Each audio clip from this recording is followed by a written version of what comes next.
Good morning, everyone. I hope y'all are having a great morning around the planet. I'd like to, I know it's afternoon and evening for a lot of our listeners out there in the UK and Australia and New Zealand and around the rest of the planet to the 92 countries we go out to these days. I want to say good morning, good afternoon, or good night. I'm sure some of y'all are on Friday now, not Thursday, which always messes with me. But today's guest is going to be Dr. Michio Kaku. Actually, he's a brilliant physicist, to say the least.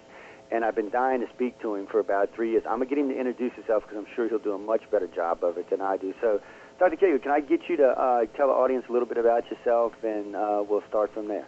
Well, I'm a professor of theoretical physics, and my new book is called Physics of the Impossible, talking about things that are normally considered impossible, like invisibility, teleportation, ray guns, force fields, starships, antimatter engines, even time machines, but may be possible at some point in the future, decades, centuries, maybe even millennia from now. What I do for a living, by the way, is work on trying to complete Einstein's unified field theory. My goal in life is to complete Einstein's dream of attaining an equation perhaps no more than 1 inch long that would allow us to, quote, read the mind of God. An equation that will summarize all the physical laws of the universe into one coherent theory. That's my goal in life. Well, I got to say it's a lofty goal. Unified theory, it fascinates me, and I really don't understand how y'all are going to actually achieve this. I mean, we're basically talking about everything in the universe being combined into one theory. I mean, you think it's possible in this lifetime? Oh, in fact, I think we already have the theory. This is what I do for a living. It's called superstring theory. Mm-hmm. It's a bizarre, fantastic theory that used to generate snickers in the physics community, but not anymore. Now all the smartest physicists in the world are dying to work on superstring theory, and I'm the co-founder of string field theory, one of the main branches of string theory. Time Magazine, Music Magazine, all the major networks have done stories on string theory. And just in a few more months, the largest machine of science ever created in the history of the human race is going to be turned on outside Geneva, Switzerland.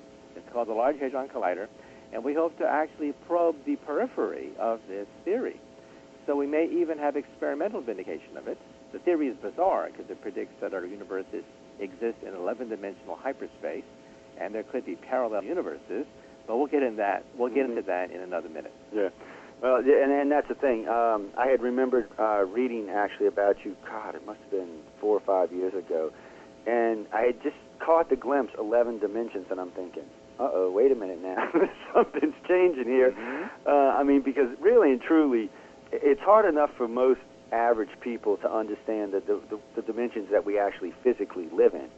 Much less adding to them. I noticed that when you start talking to them about it, they kind of give you this dumbfounded look like, what are you talking about? Mm-hmm. And I don't exactly know why it is, but parallel universes is another thing that's also fascinating. I mean, now, when we talk about parallels, Dr. Kaku, are we talking about the opposite of this universe, or just another universe alongside or underneath this one that's basically moving along the same lines but slightly out of phase or slightly different than this one? Somewhat.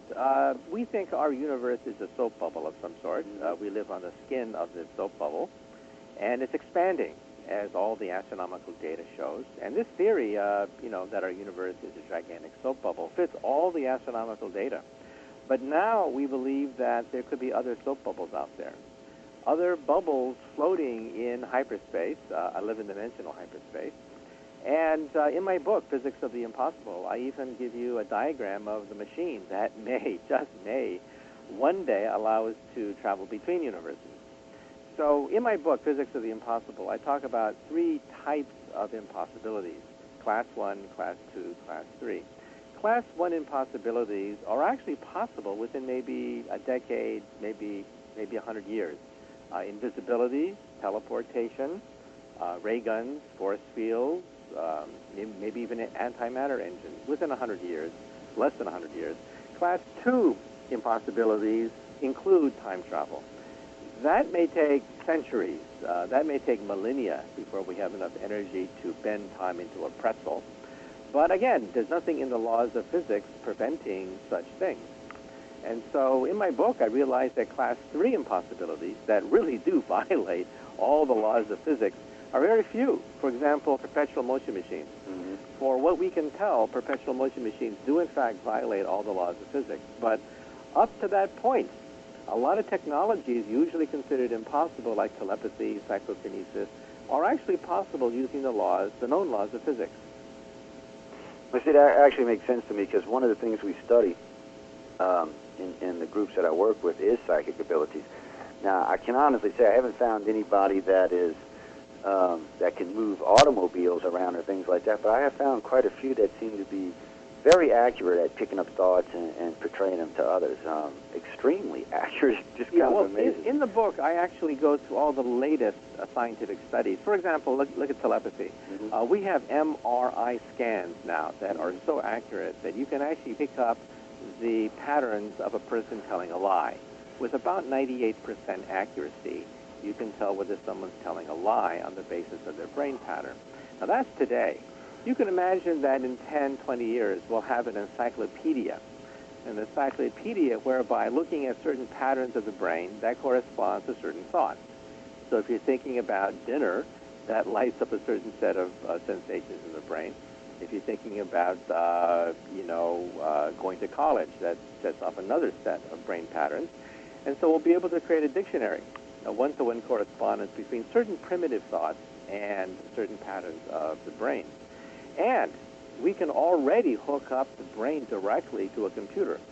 At Brown University, stroke victims, people that are paralyzed and cannot interact with the environment, we can actually put a chip into their brain, connect it to a laptop, and by simply thinking, they can move the cursor on a laptop screen. That's today. We've already done that. These people can play video games. Now, think about this. These people are totally paralyzed. They're stroke victims. They can email. They can answer email. They can type in a crude way. They can play video games. And this is today. We can have a direct hookup between the brain and a computer.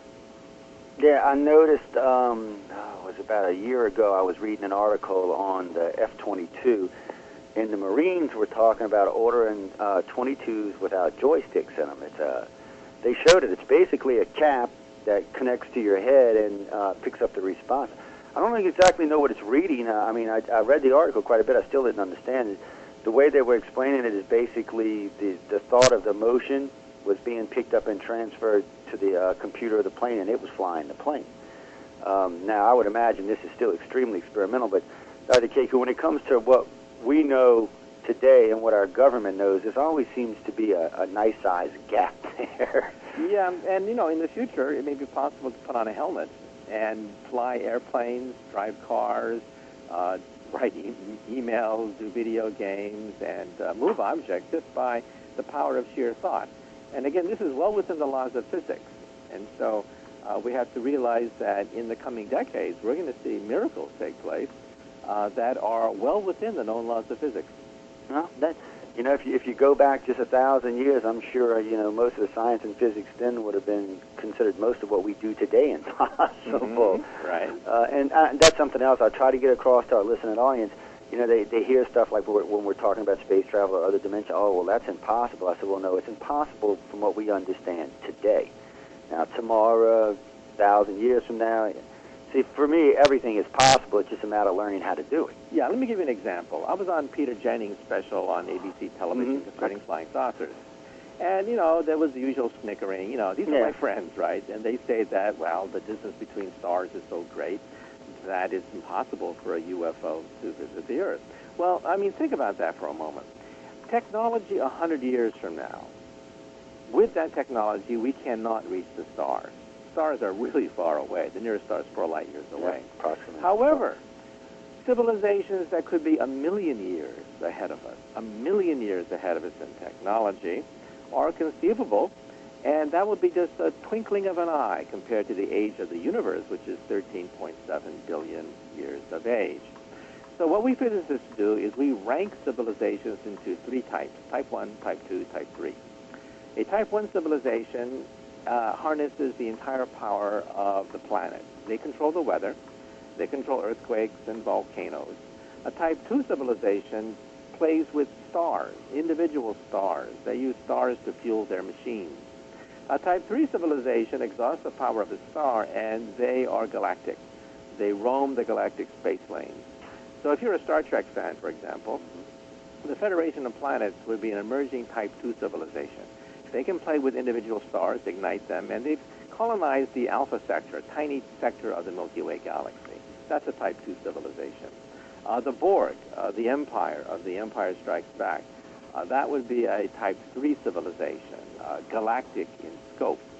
Now, if you are a Type 3 civilization, then traveling between stars is not such a big deal. They may already have mastered what is called wormhole technology. They may already have robot probes that can, that can colonize large chunks of the Milky Way galaxy.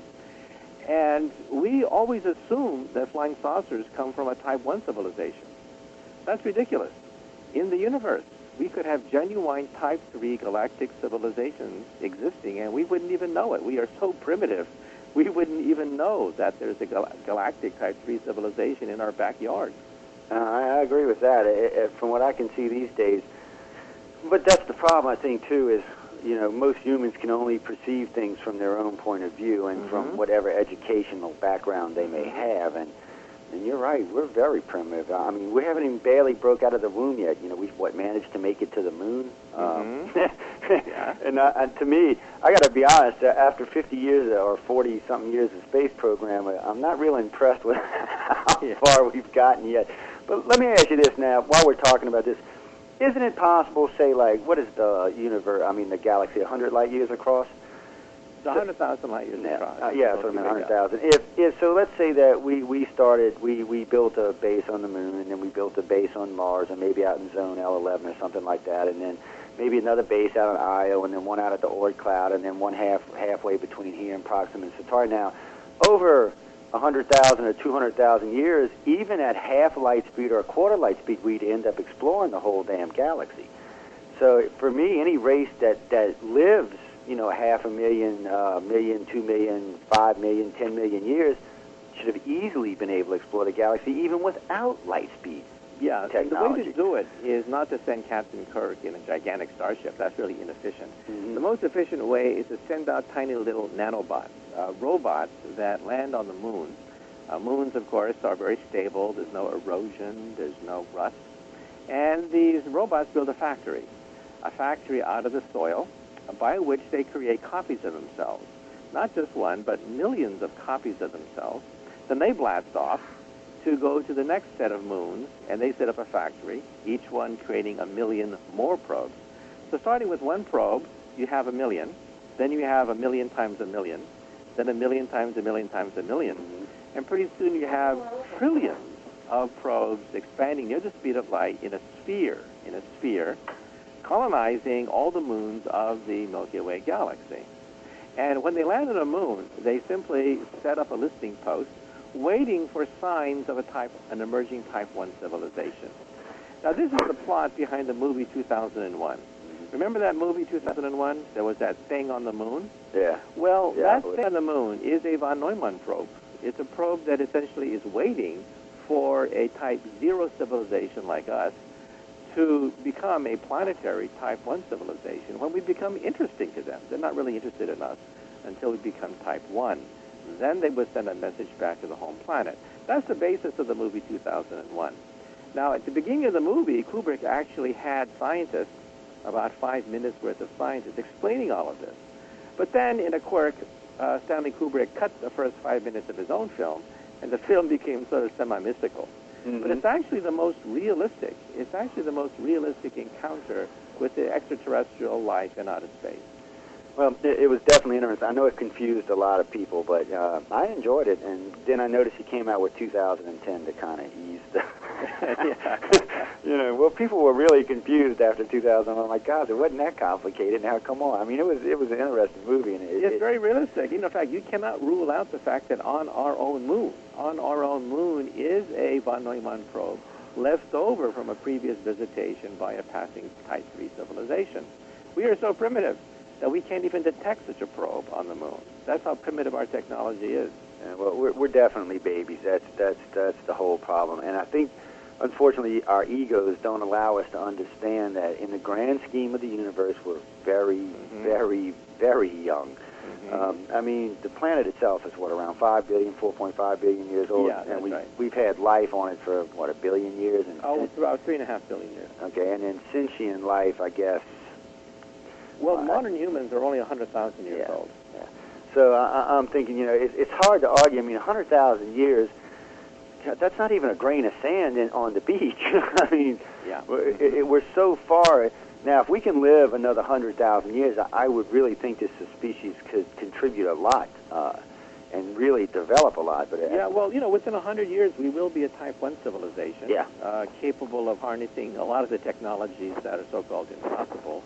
Well, you know, the Internet is the beginning of a Type 1 telephone system. English will be the language of this emerging Type 1 civilization. The culture will be rock and roll, blue jeans, and youth culture.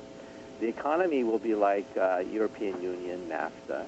So you can actually see the birth pangs of an emerging Type 1 civilization. I mean, every time I open the newspaper, I see graphic evidence of the birth pangs of a Type 1 civilization being born. And even terrorism can be explained.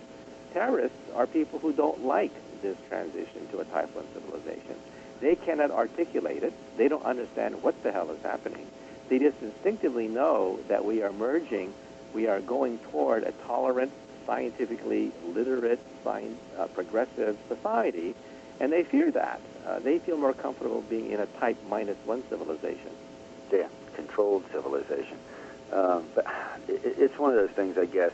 Part of this planet is going to be slow to evolve and slow to catch up, and unfortunately, religion will play a big part in that. And you know, at this particular stage of evolution, it's going to be hard to get away from religion. I tell people all the time, you can be spiritual without having religion, but they don't listen to me. So, and organized religion is a downside. I mean, I got to give at least the Vatican credit that now they have admitted to scientists and the fact that there probably is life other than us.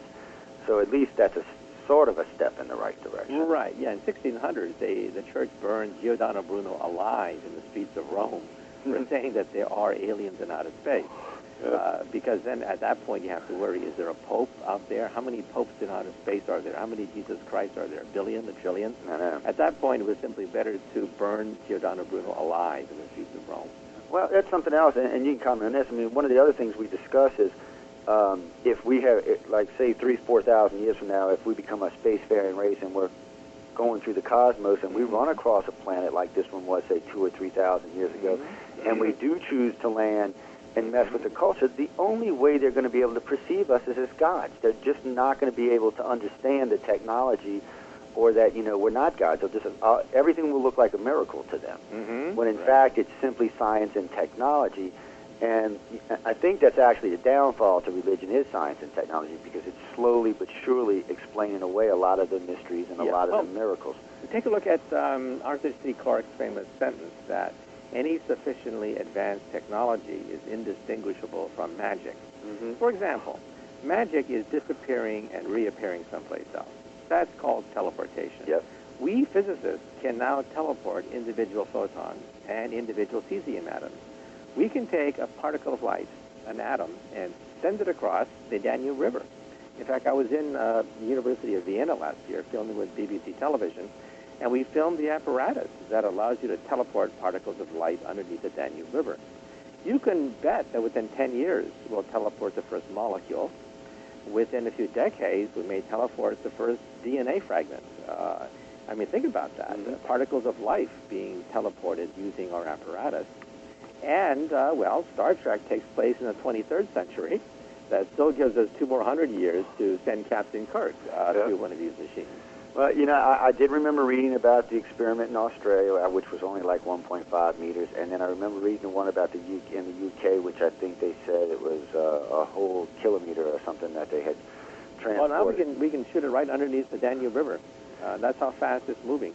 Well, and that's what I'm saying. I mean, this is a technology. Well, it's like when you were talking about nanites earlier. These are technologies that I would assume in some shape, form, or fashion we will see in the next 50 years. Now, I'm not saying they're going to be beaming people around a planet in 50 years, but things that are not alive within 50 years, we may actually be able to transport things like that. I'm sure it's a lot harder. There's a movie, Jumpers, right? And in fact, I actually talked to the director of that movie, And he told me that if you could really jump, as they say in that movie, you'd have the power of a god. Yeah, you'd basically be able to assassinate any leader by jumping right into his office. You could rob any bank. You'd have the power of a god if you could teleport like that. But anyway, we don't have that power today. However, it's conceivable that by the end of the century, we'll be able to teleport cells, organic materials. And who knows, maybe by the 23rd century, we'll be right on schedule for Star Trek. Now, I'll tell you one thing, it'd be nice to have transporters, man. Make a trip to Europe would take, what, a few seconds? Not even that. It would be a millisecond or so? Instantaneous, yeah. Oh, yeah. I mean, it would be fantastic. Well, we talk about that a lot on the Internet, you know, being able to, like, if you were sitting here talking to someone, instead of, if you wanted to email them something, you wanted, you know, if they lost their keys or if they needed a piece of equipment, you could just type it into your computer and scan it and then send it across to them, and it materialized right there, which would be a nice feature, I have to say. I love the Internet. There, to me, it's one of the best educational tools ever invented. But unfortunately, there is a lot of BS on it. I'm not going to deny that fact, but I give people... Oh, yeah, most of it is BS, in fact, on the Internet. Yeah. But that's a good thing, you know, because most humans engage in BS, so and it reflects humanity. I tell people all the time, don't take it to heart. Do your research, do your homework, check out what people are saying. You know, most things are checkable and authenticatable, so take the time and, you know, and do it, because I get a lot of emails and a lot of phone calls about some of the craziest stuff. I'm like, no, guys, look, go do your homework. Yeah. Then call me back. Now, you know, we were talking about nanites, and nanites fascinate me for a lot of reasons, because like what you were talking about on colonization, but also along the levels of medical, you know, in the medical fields. I mean, you're talking about being able to go in and actually physically, basically eat the cancer away anywhere it is in the body, and then remove the nanites or have them just dissolve inside the stream. But, you know, things like clogged arteries or broken vessels or things along that, this should be easily... Yeah, well, nanotechnology is still in its infancy. However, we've already made enormous progress in being able to create materials that could revolutionize society. For example, carbon nanotubes are stronger than steel. And in principle, they're so strong, you can even build a space elevator. A space elevator would be a long string of carbon nanotubes stretching into the heavens. It doesn't fall down because of centrifugal force or the spinning Earth. So it's like Jack and the Beanstalk. You literally would climb up a tube of nanotechnologies, a carbon nanotube, into heaven. And that could revolutionize the space program. In fact, NASA has even set up a study group.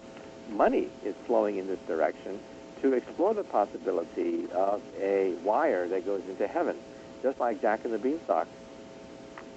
You know, it is. These kind of technologies, I mean, it's like we're on the precipice of what's coming in the future. We're standing there looking over the edge, just watching all these technologies build up underneath us. And I've got to say, I mean, I'm 45, and the world's come a long ways in the last 45 years. I mean, you know, when I was born, it was just, you know, well, 3 TV channels and black and white television, a few AM and FM channels, no real worldwide, no globalization like we have today. And so it's a changing place. And I got to give the Internet credit for another thing, that it is bringing the world closer together. It's bringing the everyday people closer together. Yeah, well, that's the emergence of a Type 1 civilization. I mean, that's what we are seeing. All this builds up toward a planetary civilization. And that's what we are seeing right before our eyes, the birth pangs of a planetary civilization. And I just seen a question go by. What was this? Where were we to achieve space travel beyond our moon solar system? And wait, guys, if y'all gonna type questions like that, y'all gotta make them clearer than that. That didn't make sense to me. And you can put your hands up, ladies and gentlemen. I will open up the virtual auditorium if Dr. Casey don't mind taking questions. Maybe in the second hour we'll take a few questions. But fine. I gotta be honest with you. I have like 500 questions sitting in front of me personally. I want to ask you. So I'm kind of greedy with the guests the first time I get them on the show. Usually I bring people back and let the audience have them for an hour and a half. But now, when we're talking, you know, everybody always talks about faster than light travel, but there's lots of other ways to consider travel, such as wormholes themselves. You know, so I'm thinking, I know we're trying to develop faster than light, and I understand, you know, I was listening to a gentleman a few weeks ago, I can't think of his name, and he was talking about creating some kind of field around a spacecraft traveling at the speed of light to cancel out the effects, so that the ship can achieve light speed without critical mass. And it sounds plausible, but I'm not a physicist. Okay, and then they were talking about, they got to talking about wormhole technologies. Now, then they got to talking about space sails at 3/4 light speed and stuff. Now, the space sail I don't know about. I mean, these things are supposed to be 2 and 3 miles across. I mean, they're going to have to be built out of some serious material. They're still going to have to be light, but yet strong enough to be bombarded by micrometeorites. Cause, so I kind of have issue with that. But right now, since we're thinking about going to Mars, present technologies, what do you think is the best technology to get us to Mars? Well, personally, I don't think we should put out crash programs to send humans to Mars when robots are cheaper, faster, they don't complain, they don't have to come back, they're not unionized. So robots, I think, is the way to go. However, that said, if you take a look at the long-term picture, the Earth is in the middle of a shooting gallery. We're going to have big problems in the coming centuries to millennia to millions of years. Another ice age will hit the Earth in perhaps 10,000 years. On a scale of 10 million years, a huge meteorite bombardment could wipe out all life on Earth. So as Carl Sagan said, we should become a two-planet species. Yeah. A two-planet species, an insurance policy. Again, there's no rush. We shouldn't spend $200 billion to put 2 men on Mars just for the sake of it. But as a long-term insurance policy, we should seriously consider that. And I think ion engines are perhaps the best bet for a long-haul mission. Yeah, I had read something a while back about the ion engines and getting us to Mars in under 3 months and things along those lines, and I found that interesting. Now, that makes it plausible to go there if you can get there in 2 or 3 months. That's not that big of a trip. Right. Now, if you talk about 100 years, then new kinds of technologies enter the picture. One is to create nanobots, small microchips, size of molecules. You could easily accelerate them to the speed of light, because we do that in the laboratory all the time with electric fields. And you send trillions of them to the nearby stars, of which only a handful actually make it and come back. So using nanotechnology, these starships may not be big objects at all. They may easily fit inside a pencil. And you may send trillions of them to stars, and they will land on a moon of a star, create a factory of themselves, and then reproduce themselves, and then shoot their way back. That's very similar to the way a virus propagates. A virus is a very efficient way of colonizing a human being and giving it a cold. One particle of virus can colonize 1 trillion cells within about a week or 2 weeks and give you a cold. If nature does it that way, then perhaps we should explore outer space that way. So that's yet another way of exploring outer space with nano rockets. Well, that's a feasible way, and there's also some other benefits to that. I mean, if you train the nanites to build not just their cells, but to build structures, that you could actually have mini outposts set up as man decided to get it. In other words, when they found something that was interesting enough for us personally to go look at, you would already have maybe a little landing platform or a little outpost or something where they can check in, when they're bringing equipment. Because I know if most of the raw materials for building are going to be found on just about any planet we land on. So, and I'm sure the nanites can be taught to do that. And if they can replicate themselves, then of course they should be able to replicate enough of them to send forward to the next point that they're going to, and have enough left behind to build some types of structures. And then they can become a nerd afterwards. But to me, it is a good way of doing it, Dr. Kiggs, I got to say, because first off, it takes a lot of the danger out of it for us personally. Right. And it allows us to get out into places that we wouldn't be able to go, even if we had the technology. We probably wouldn't go anyway, simply for safety reasons. And this way, you're getting a bird's eye view. And I like the idea of doing it on the moons because they are stable, plus they're excellent observatories for planets. You can set up on there and you can watch it, and if it's a Type 1 or a Type 2 civilization, Type 2 would probably notice you, but Type 1 might not. And but you can observe them pretty much undisturbed and decide whether or not this is a species you want to make contact with or not. It does seem like an easy way of doing it to me. Now, NASA, though, unfortunately never does anything easy. Right. I remember reading in 2000, Boeing and NASA were talking about magnetic drives and gravity drive systems, which both fascinate me.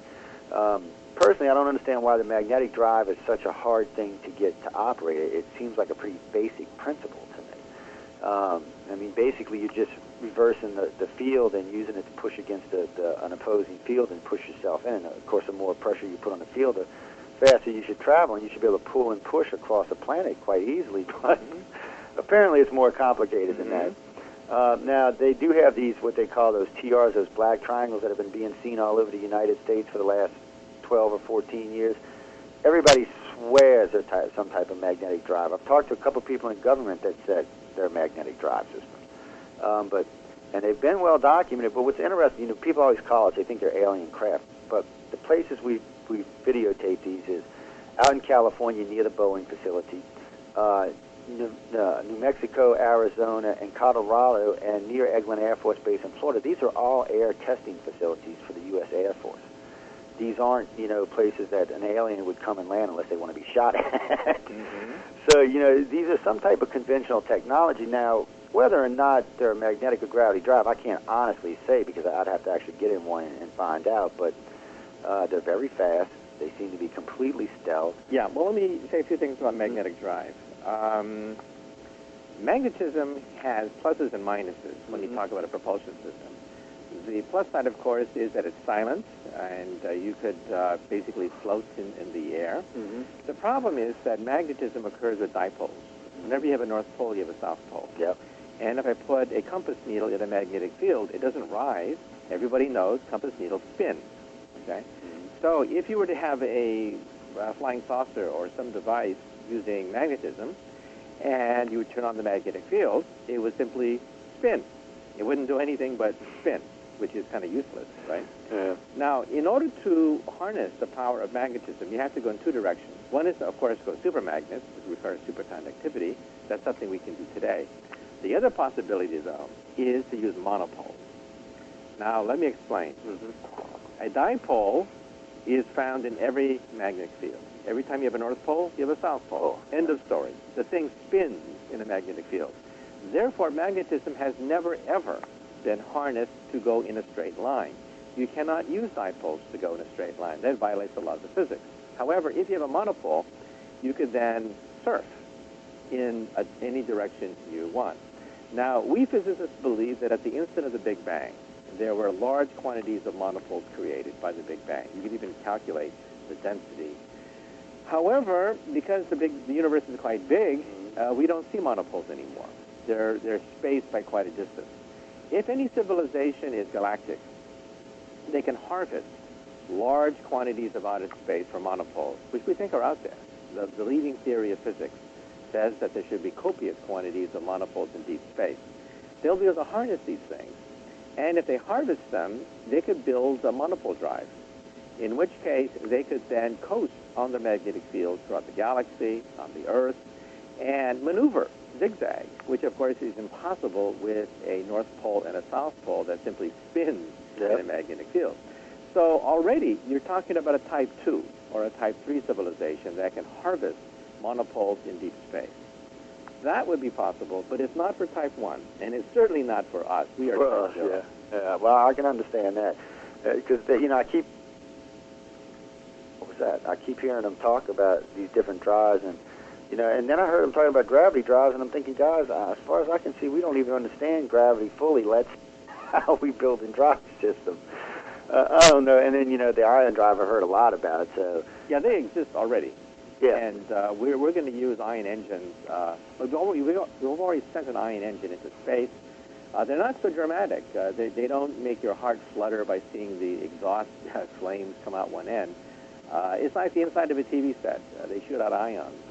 And so it's not as dramatic, but it's certainly the method of choice for long-haul missions that are not constrained by time.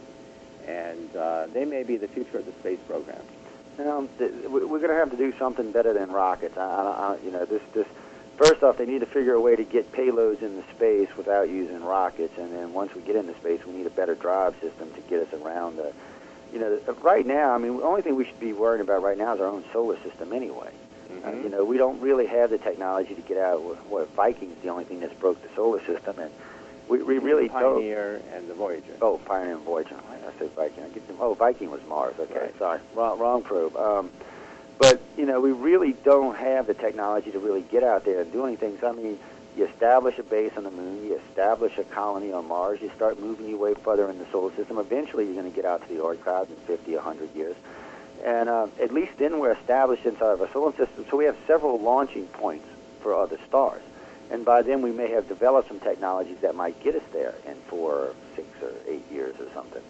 I still don't know about setting up 8-year-long missions, but I do hear a lot of scientists talking about, generational ships and things like that. I'm thinking that's an awful big drain on resources, a generational ship. I mean, and 8-year space travel just seems like a long time. That's what half speed to the nearest star would be. Half a light speed would take about 8.8 years or something, and that's a long haul for anybody. So I'm looking to see technologies that get us there a lot faster. Now, of course, if we do have a base in the Oort cloud and then we build another one, say 2 light years further out, then launching points from there only puts you at half light speed. You're only 4 years from Proxima, and so on and so forth. So, I mean, we can do it that way. It just seems like that's the hard way to go.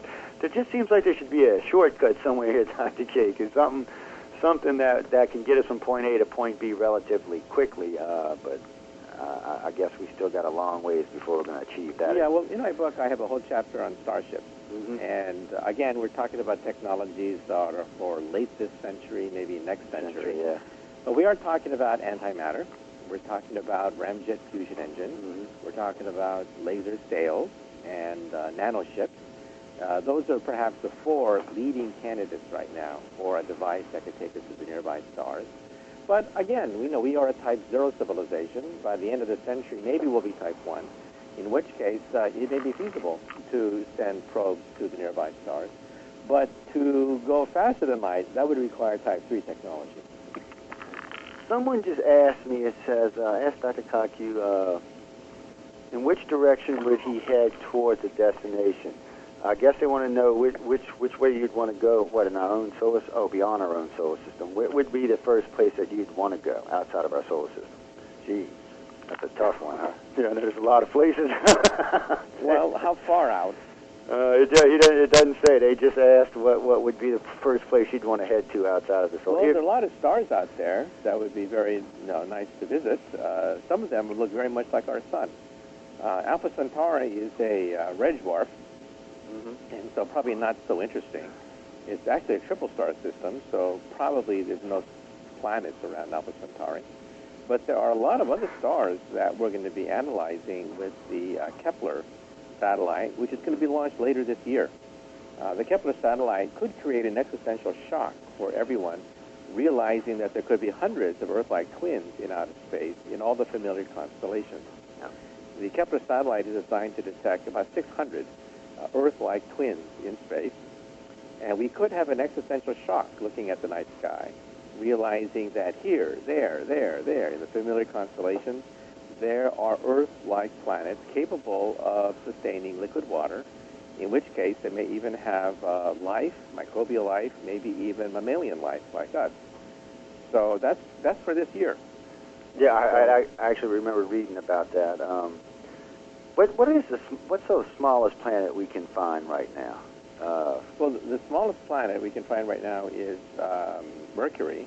Pluto has been pretty much demoted. It's no longer a planet. Yeah, I know it's no longer a planet. Matter of fact, that was a question on Jeopardy the other day. What's the furthest out planet? What's Pluto? No, it's and beyond that is Xena, the warrior princess. They've both been kicked out of the solar system of planets. Yeah. They're basically overgrown comets in the Kuiper Belt. Yeah, so we just put them down to a planetoid because they're not a moon or anything, which Pluto kind of needed to put down. I mean, that thing is smaller than our moon. That never should have been considered a planet.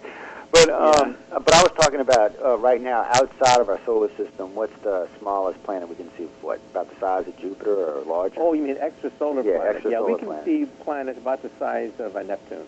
Yeah, a little bit smaller than Jupiter. A lot of them are super Jupiters in size, massive objects. But that's because our instruments are so crude that that's all they can pick up. And so we picked up almost 300 of these things in space. But again, they're huge objects because our instruments are too crude. But with Kepler this year, we have the possibility of finding Earth-like twins in space, and that could focus the SETI project. The SETI project, as you know, the search for extraterrestrial intelligence, got a shot in the arm a few months ago when Paul Allen, the Microsoft billionaire, donated $26 million to create a battery of radio telescopes to really seriously look for signals from alien life in outer space. So the SETI people are quite elated. In fact, one of them even predicted that in 25 years we'll make contact. Contact in 25 years, he predicted. Well, Paul Allen definitely believes in exploring space. He dumped a lot of money into it, and I'm glad to see somebody do it. Because, you know, we've talked about this before. Privatization may be the way to get us into space. You know, things like, mining different planets, mining the asteroid belt, mining the Oort cloud. These are things for big companies that they might actually get into, because sooner or later we're going to need these materials, and there's going to be a demand for them. And if they can make a profit, they'll do it. So it's either going to be privatization or globalization, one of the two, because the United States can only do so much. We only have so much money and so much technology and so many people. So, I mean, it kind of limits us when we start talking about spending $1 trillion a year on a space program, and the Americans are going to flip. You know, of course, now we could take that $986 billion we spent on defense last year and put it towards the space program, and then we wouldn't even be losing any money.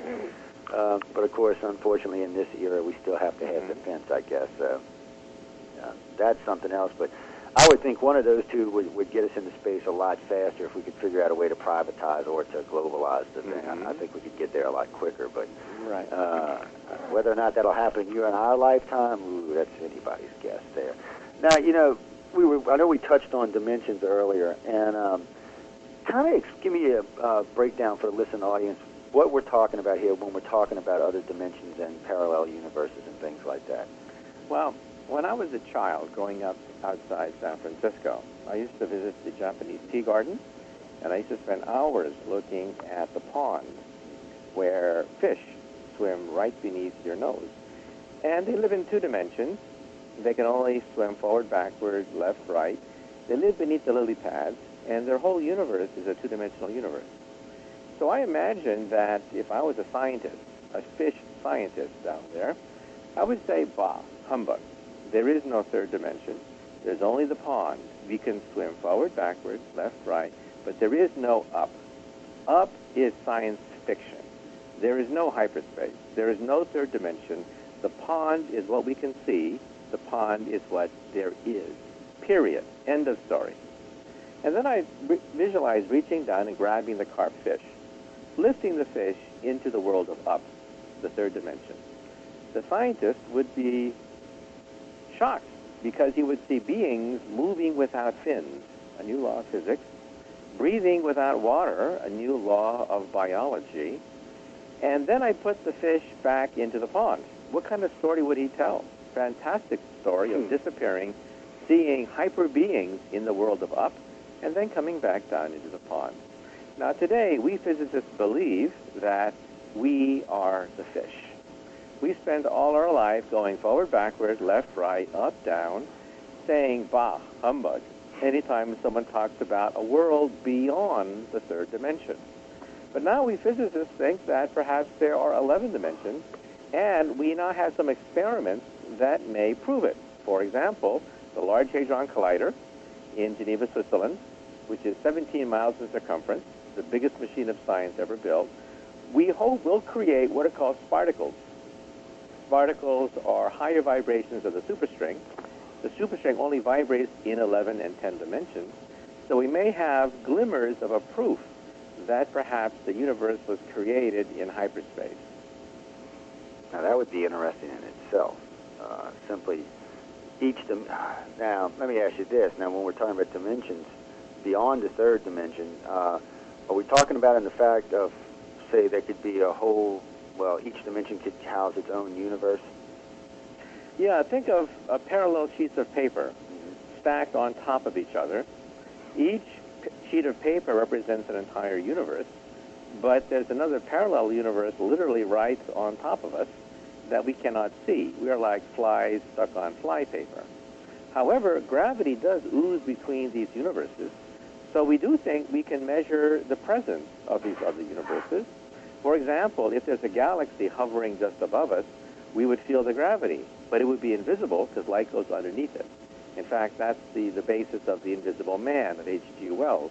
If you read the original novel, the Invisible Man became invisible not because of potions and chemicals, which is what they do in Hollywood, but because he was blown into the fourth dimension. He's hovering above us in the fourth dimension. So if there's a galaxy hovering above us, we would feel its effects, but it would be invisible. And some people think that that's dark matter. Dark matter is invisible. We can detect its gravity, but there doesn't seem to be anything there. That's why it's called dark matter.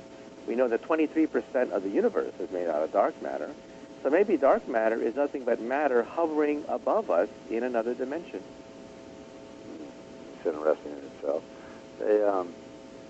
Dark matter always has fascinated me, and now that they're finding out what the universe is actually, well, I shouldn't say they're finding out, they're still trying to figure it out, but as we go on, I like to call part of the universe the light universe, which is what I feel like Einstein's theories apply to, because there seems to be the darkness between the spaces, whatever they call it now. Not dark matter, there's another name for it. I can't even think right now, but it just seems like gravity is not going to work the same way there as it does here. Well, we hope to prove these in the laboratory. I'm a physicist. We believe in measuring these things. For example, if gravity does ooze away from our universe into a parallel universe, then there should be slight deviations from Isaac Newton's inverse square law.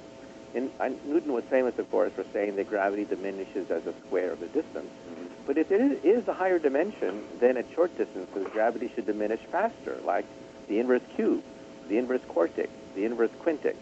And so we can measure these things. So at the University of Colorado in Denver, the first experiment ever was done to search for the presence of a parallel universe. Unfortunately, the results were negative, which to me simply means there's no parallel universe in Denver, Colorado. However, there could be parallel universes everywhere. We just don't know it because our instruments are too crude to measure the presence. Yeah, I like the way you said that. There's not one in Denver, Colorado. Yeah, that's the thing. And I think as we become more technologically advanced, a lot of what we're talking about today will be much easier to prove. It is kind of a shame that we're limited. And don't get me wrong, ladies and gentlemen who are listening, we're not putting down the technology.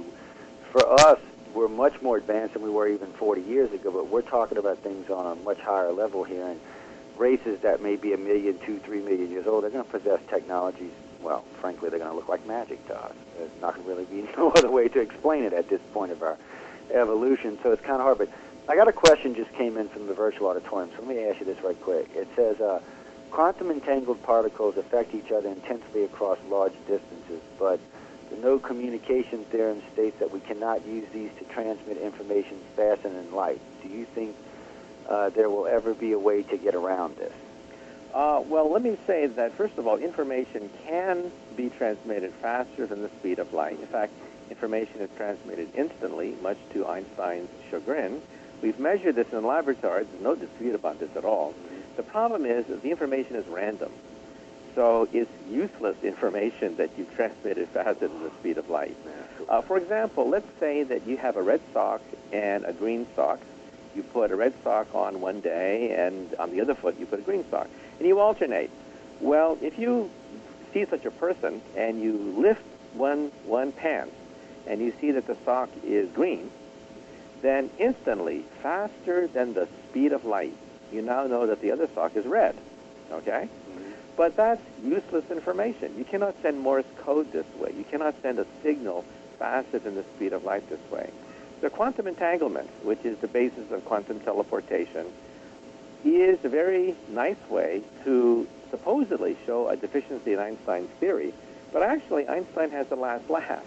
The information you send faster than the speed of light is random information, therefore it's rather useless. Now, there is a way, we think, of going faster than the speed of light, and that's to use general relativity, the theory of gravity that Einstein proposed, and that's with wormholes. A wormhole is a shortcut through space and time. Take a sheet of paper and put 2 dots on it. Most people think that a straight line is the shortest distance between 2 points, right? However, fold the sheet of paper until the 2 dots touch each other, then punch a hole, and that's a wormhole. A wormhole is the shortest distance between 2 points. The problem with wormholes drive is that it requires an enormous amount of matter and energy to open the hole and keep it stable. Yeah. That's the problem. You're talking about harnessing the power of our sun, basically. Harnessing the power of a star. You would have to be type 2, preferably a type 3 civilization, in order to bend time into a pretzel, in order to create wormhole machines or time machines. Now, didn't Einstein allow for naturally occurring wormholes? Well, Random, Einstein I should introduced say. wormholes in 1935 with his student Nathan Rosen. He introduced a bridge connecting universes. It's called the Einstein-Rosen bridge. Yeah. And so it was Einstein himself who introduced this concept. However, he didn't think you could actually go through it because back in those days, gravity was infinite at the center of the gateway. So as soon as you enter the porthole, you die in the process. Yeah. So Einstein wasn't worried. However, now we find spinning black holes, in which case the gravity is not infinite at the center. Most black holes we see in outer space are rings. They rotate very rapidly. We think that they collapse into a ring, a rotating ring. Centrifugal force prevents the ring from collapsing. And if you fall through the ring, you fall into a parallel universe. Because I actually heard a lot of theories about wormholes being gateways to other universes or gateways to other universes, and they become stars in the other universe. When all the matter collapses here, it's reconstituted on the other side as a star. I'm like, well, guys, that's some pretty lofty theories there. Until we go through one of them, we're not going to know. Yeah, we're not going to know until we actually go through one of them. Yeah. And you know, the nearest black hole is many, many light years away. Yeah. There's a wandering black hole in the Milky Way galaxy, by the way. We've been tracking it. It could sneak up on you and literally eat you alive, and you wouldn't even know it. We do now think there could be thousands of wandering black holes in the Milky Way galaxy. And they're pretty dangerous. Yeah. They could eat up the whole solar system, and it wouldn't even burp as it passed by. They just suck us down and there'd be nothing left. Well, don't they believe that there's a black hole at the center of our galaxy now? Yeah, it weighs about 2 million times the mass of our sun. It's in the direction of Sagittarius. So tonight, look in the direction of Sagittarius, and by rights, there should be a fireball in the constellation Sagittarius. There's not because of dust clouds. Dust clouds obscure the galactic center. But the constellation Sagittarius should be brighter than the moon by rights.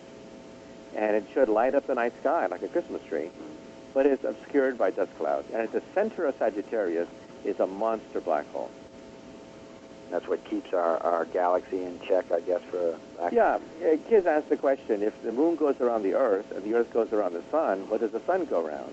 And we now know the answer. The sun goes around a black hole. Well, we know that's something we try to get across to people, too, that, Earthlings are basically already astronauts. We're living in a contained field, in a bubble, spinning around our own sun, which is spinning around the galaxy, and we circle the galaxy every, 200,000 or 244,000 now. I forgot the rotation. Yeah, I'd have to go look it up, to be honest with you, but I know it's a long time to get, but still we're traveling completely around our own galaxy, and I don't think most humans even understand that. They're kind of lost, and they're just kind of like, what? What do you mean we're astronauts? Well, guys, we're astronauts. Our planet orbits our sun, and our sun orbits the black hole in the center of our galaxy. Yeah. We're space travelers. Right, and right now you're traveling at 1,000 miles per hour. Mm-hmm. That's the rate at which the Earth spins. So right now you are moving at 1,000 miles per hour. Yeah, and thank God, too. It's the only thing that keeps us on the planet. Mm-hmm. Right. We'd all go floating away if somebody asked me that one time, what happens if the Earth slows down? I said, we're in trouble if the Earth ever slows down, guys. Mm-hmm. Right, yeah, we're in deep trouble. Oh, yeah. I said, just think about 3/4 of the oceans floating up into the skies. I said, oh, that'd be a joy, wonderful thing to happen. Mm-hmm. It is interesting how all this works. But I know we're going to go to break right quick, ladies and gentlemen. When we get back, if y'all want to ask some more questions, we'll open up the lines again, and y'all can come in and ask, or you can type them in the virtual auditorium, whatever's easier for you. We'll be back in about 8 minutes with Dr. Kaku to talk about some more of this and quite a few more things that we haven't even touched on yet this afternoon. So everyone, please stay tuned to UFO Undercover. I'm your host, Joe Montaldo. I'm sitting and speaking with Michio, and we'll be back in about 8 minutes, so please stay tuned. Okay, and...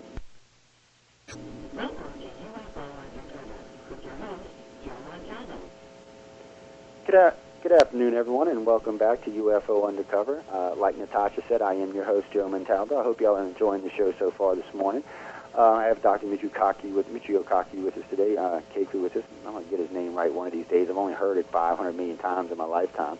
I was thinking about it. You've pretty much been on every major news show there is. I know you've been on BBC. I thought you had been on CNN. I know you've done a lot with the History Channel and stuff. You're quite easily attainable. I know most of your theories now are either, what do you have, 5 books now? Well, altogether, I have about 12 books. Oh, okay. A lot of them are for PhD physicists, so they're not for the general public. Well, I know most of the ones, I think I've read 2, and when this one comes out, I'm going to get this one. I noticed that a lot of your writing is, though, kind of for the layman, or at least I understood it. So, the first time I had read Stephen Hawking, Universe in a Nutshell, I found it fairly easy to read. And then I had a lot of friends tell me it was complicated. I didn't find it that complicated. I thought it was kind of written for the layman. But I noticed, I think it was the last 2 you had seemed to be written to where the general public could understand the book, which is a nice thing because most especially Americans, don't know the physics from a hole in the ground. Right. That's when they start telling me all these things that are possible. I said, no, guys, look, physics rules out a lot of what you're saying. And I said, now, not to say that physics may not turn out to be wrong 100 years from now. I said, but in today's society, some of these things are not possible due to the physics of them. And, of course, that's not the answers they want to hear. They want to hear everything's possible. And I don't rule out anything that can be possible in the future. I rule out things that I consider to be impossible at today's technological level. Now, whether or not the government's 50 years, 100 years, or 10 years ahead of us, that's anybody's argument. I know they're more advanced because when I used to work for the U.S. Navy, I was an avionics specialist technician. I was advanced avionics and electronics is what I used to do for the Navy. I used to do all their hard electronics aboard the ships and on the airplanes. And I pretty much worked on every plane and ship we've had. And the thing about it is the chips we were using when I was in the Navy in 1980 are still more advanced than the 4.0 quad I have in my computer right now. And now that's a 30-year difference because that was 30 years ago I was in the Navy, and those chips were better than the one I'm using today. Matter of fact, the motherboards we were using were only partially silicon-based. I can't even probably get into it no more now because I'll probably break a security agreement, but they were only partially silicon-based. They weren't complete silicon chipboards like we use today. They're a different type of board, and they were much more efficient, and they didn't get near as hot as the boards we're using today, and the chips didn't either. So that's a technology they still have that still hasn't been made readily available to the general public yet, and probably won't be for another 20 years. I did see something interesting. I don't know if you had read up on this. The Japanese have been working on a carbon-based chip. That they grew 2 chips, but nobody can figure out how to write to the chip. Nobody can figure out how to write software for the chip. But they're saying these things can run at 100,000 megahertz and have no residual heat whatsoever. Well, ultimately by 2020, silicon power will be exhausted, and we could be facing a huge depression. We have to go to the next generation beyond silicon in the post-silicon era.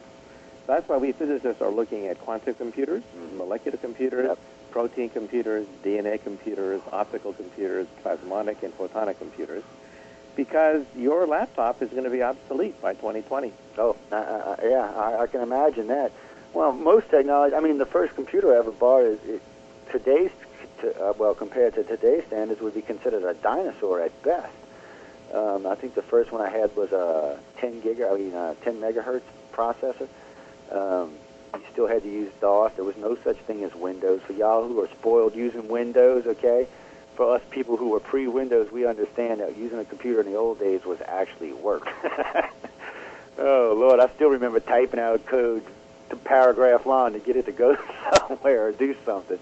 But today, I got to give Bill Gates credit for that. When he invented Windows, he made computers idiot-proof, basically. Any person can use a computer now. Whereas before, you actually had to know what you were doing to use a computer. You had to understand the science of computing to use it. But in today's society, no, guys. You can go to the store, buy a computer, be online in 15 minutes. And doing all kind of stuff that you could never even think of before. But that's something else I want to talk to you. When we're talking about computing power and things along, I've heard a lot of things like biochips and things along those lines where that you're basically going to grow a chip in a petri dish. There's not going to be really any expense involved. the chip in some shape, form, or fashion technically is alive, for a lack of a better. I don't know if I would call it alive, but in a sense, it is alive. It's a living chip. I have a chapter in my book, Physics of the Impossible, about artificial intelligence and the future of computers. And first of all, you talk about bionic chips. First of all, you have to realize that the human brain is not really a computer. It's not really a digital computer. There's no Pentium chip in the brain. There's no software. There's no windows of the brain. There's no programming of the brain. There's no subroutines. None of that in the brain. The brain is a neural network. The brain is a learning machine. It's a bunch of neurons that simply readjust themselves after you learn something. You can remove half the brain and the brain still functions. In fact, there was a young girl who had half her brain missing, and she had headaches, and she complained, and the doctors found out she had half her brain. She was fine. In a computer, you remove one transistor, and the whole thing collapses. So artificial intelligence, that is the interplay between life and computers, when we have machines that act like living organisms, has been pretty much stalled for several decades now. The human brain is much more complicated than we thought. It has an architecture different from any digital computer. And basically, there are two reasons why we don't have robots, as I mentioned in my book, Physics of the Impossible. The first is pattern recognition. Robots can see. They don't understand what they see. It takes them about 6 hours to walk across the room because they cannot recognize chairs, tables, carpets, cups. They see these things. They don't recognize them. Second, they hear better than us, but they don't understand what they are hearing. They have no common sense. They don't know that water is wet. They don't know that mothers are older than their daughters. They don't know that strings can pull, strings cannot push. They don't know that sticks can push, sticks cannot pull. They don't know that when you die, you don't come back the next day, and that animals do not like pain. Now, we know all these things. We know that strings can pull, strings cannot push. That's just common sense, right? Well, robots don't have common sense. They've never interacted with strings. They've never pushed a stick. They've never seen a mother and a daughter combination. They don't know that animals do not like pain. You have to teach them this. And so how many lines of common sense are there? Oh, Lord. Several 100 million lines of common sense are necessary to program the common sense of a 3-year-old child. That is the fundamental reason why we don't have robot maids, butlers, robot secretaries. That's the fundamental reason why we don't have robots. Because you're talking terabytes of information. Oh, much more than that. You're talking probably astronomical, more than 1 trillion bytes. And that's the thing. And oh, Lord, trying to teach. And then you got to be able to put all this into code. You know, there is no code. Yeah. The brain has no coding at all. Zero coding, because it's a neural network. Neural networks do not require coding. They simply learn. Yeah, that's what I'm saying. I mean, we learn, so what we learn, we'd have to figure out a way to translate into code so we could teach the computers to do code, it. Not the brain. Yeah, and that just seems like a daunting task in itself. Plus, it's not just that. I noticed that our technology really hasn't got advanced, to make the opposable thumb work correctly and fingers work correctly and toes. And these are all things that we're working on because, I did read that article a couple weeks ago about, they called it the bionic arm. That's not actually what it is, but it's an artificial arm. It has 5 fingers. It looks pretty much like your arm, and it works on electronics. It'll probably be released, I think they said, in 2010. They're saying with this and the new legs, you won't be able to tell that a person has lost a body part. And they will be stronger than the average arm or the average leg would be. We're getting very good at being able to mimic parts of the body. For example, Asimo, the robot made by Honda, it is the world's most advanced robot. I've actually shaken hands with Asimo for a BBC Science special, and I'll actually be visiting Asimo next week. I'm going to Japan next week, and I'll be shaking hands with Asimo a second time. But Asimo has the intelligence of a cockroach, a retarded cockroach. A lobotomized, stupid, retarded cockroach. It is basically a tape recorder. You cannot talk to it. You cannot converse with it. It simply says what is pre-programmed. It walks, it can dance, it can run, only if it's pre-programmed to dance, walk, and run. And that is our most advanced robot. We constantly overestimate how advanced our robots are. Artificial intelligence turned out to be much more difficult than anyone ever expected. Well, I just seen a question go by, and it's actually a 2-part question. They wanted to know, when do you think artificial intelligence will actually be artificial intelligence, and when do you think it would surpass, say, human intelligence? Okay, first of all, the next big thing will be machine intelligence. Yep. That is pre-programmed rules of logic that can be answered by yes or no, like robo-doctor. When you go to the doctor, 99% of what you tell the doctor can be answered by yes or no, okay? We'll have those systems. In fact, already on the Internet, you can type in many symptoms, and the Internet gives you a primitive diagnosis. Robo-lawyer is next. So you'll be able to type any legal question, and the computer will give you a yes or no answer about lawsuits, about torts, and things like that. But common sense, that is the ability to gossip, the ability to schmooze, talk, chit-chat, small talk, that's way beyond the capabilities of any computer. A computer cannot recognize a fairy tale.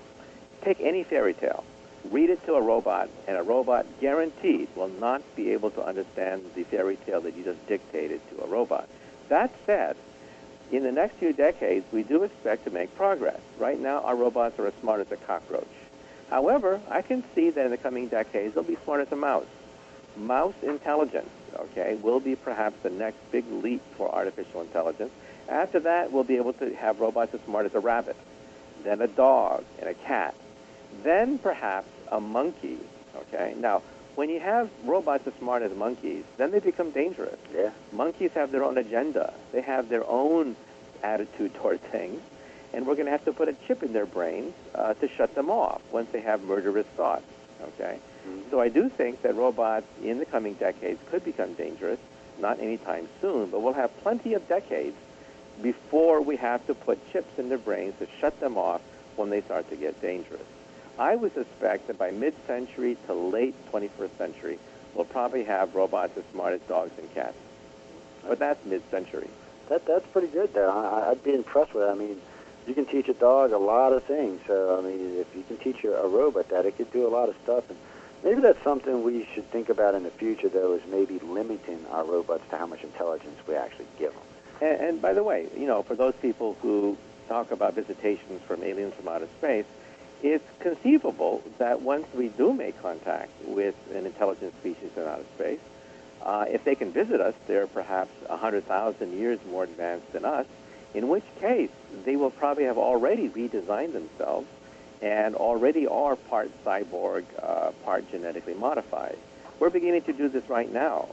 We can see that in 50 years we may have designer children. That is the ability to actually monkey with the genes of our progeny to determine the genetic heritage of the human race. So if we meet aliens that are 100,000, 1 million years more advanced than us, chances are they have probably already redesigned themselves. We can foresee that within 100 years. Yeah. If we talk about a civilization 100,000 years more advanced than us, they may have already redesigned themselves. Well, no, I agree, and that's one of the things I have heard that talked about a lot on our planet. And there is a lot of moral issues dealing with this. That's why cloning, has been banned in so many countries. Personally, I don't know. I'm still in the middle of the road on this because I can see where a lot of these things will benefit us in a lot of ways: better hearing, better eyesight, stronger arms, stronger legs. Cure disease. Yeah, cure disease. There's a lot of things I can see where it's going to benefit us. The things that worry me and probably a lot of other people are we're going to start building super soldiers, to police the planet with. That's a threat in itself because they may decide they want to take over everything for themselves.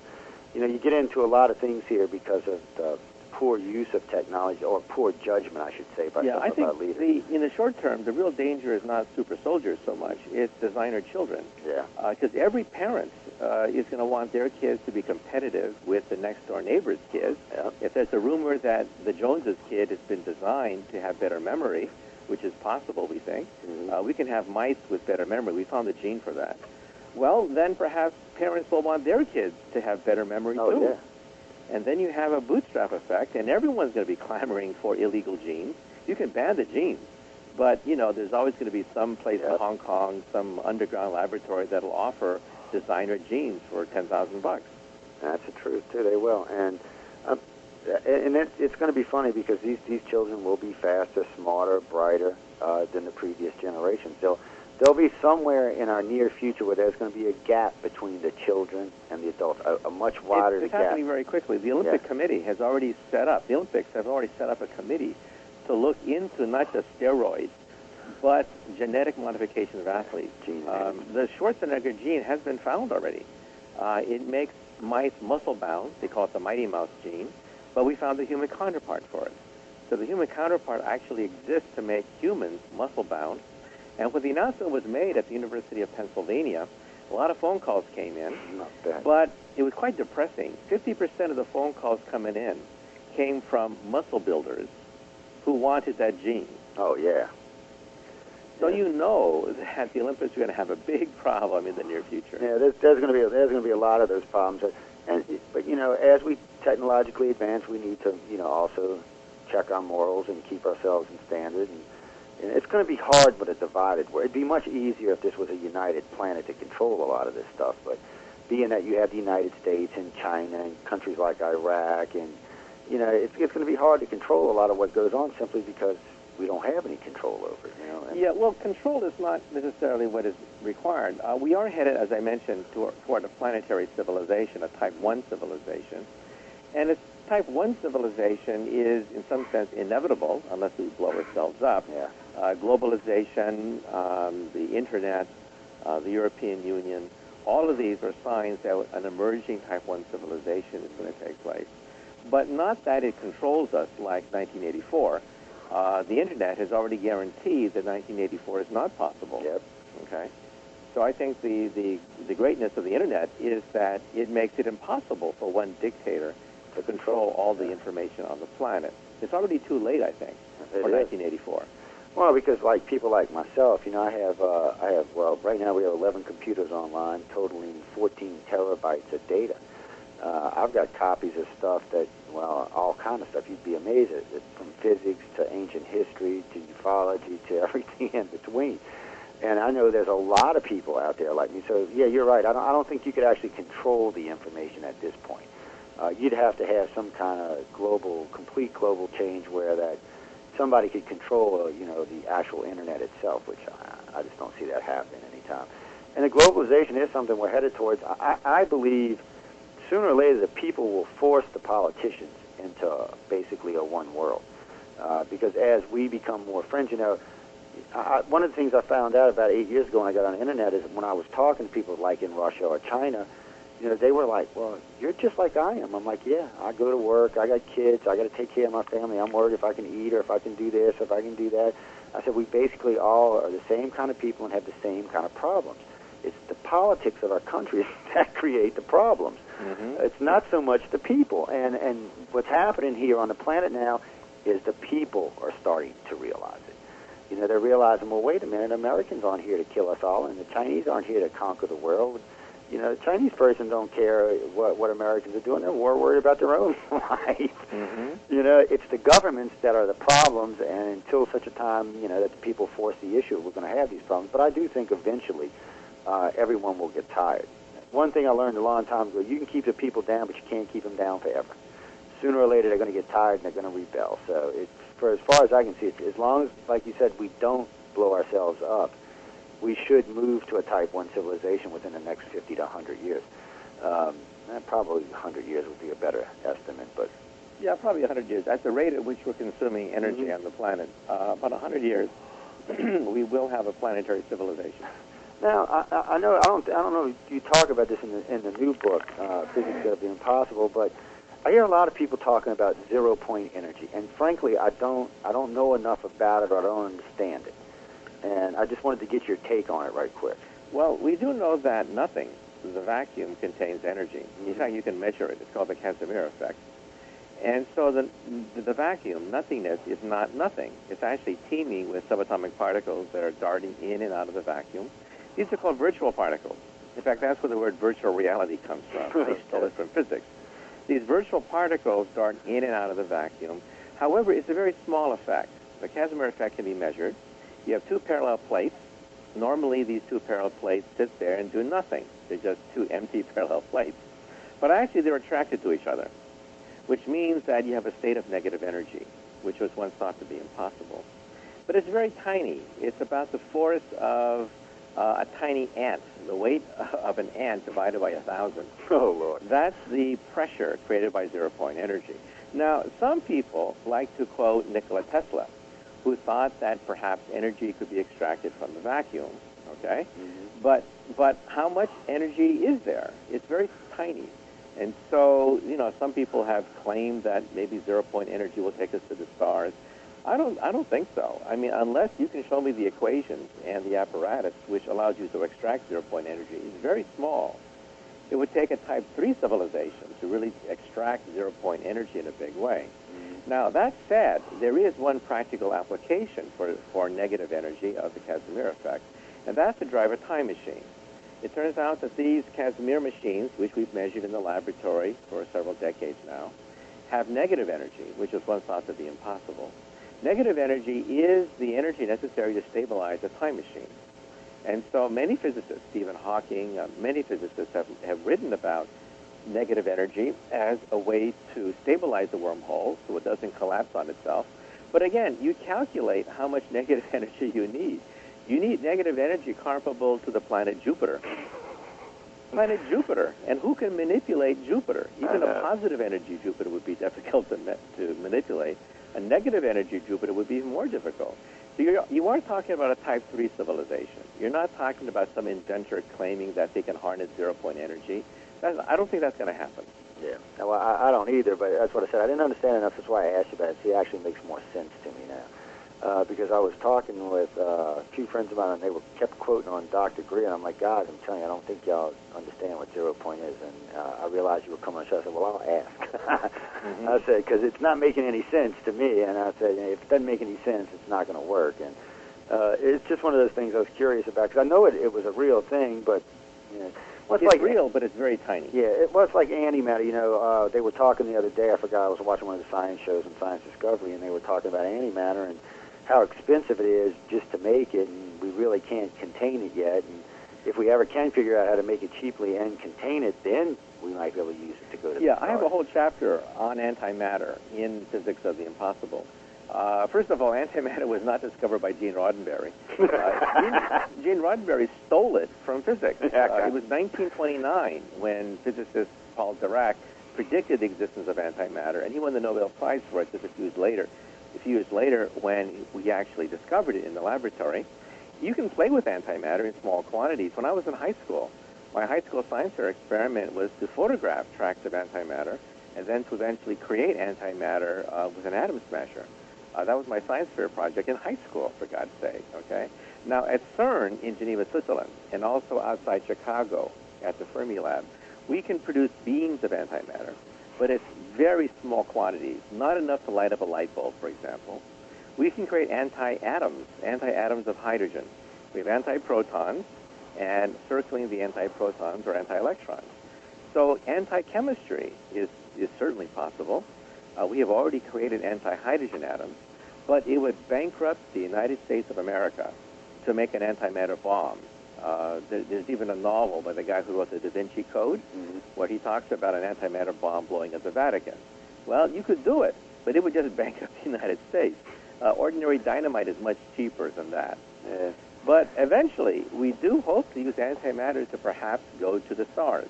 Antimatter rocket ships are, in principle, possible, but it would take a technology maybe 100 years more advanced than ours to do it.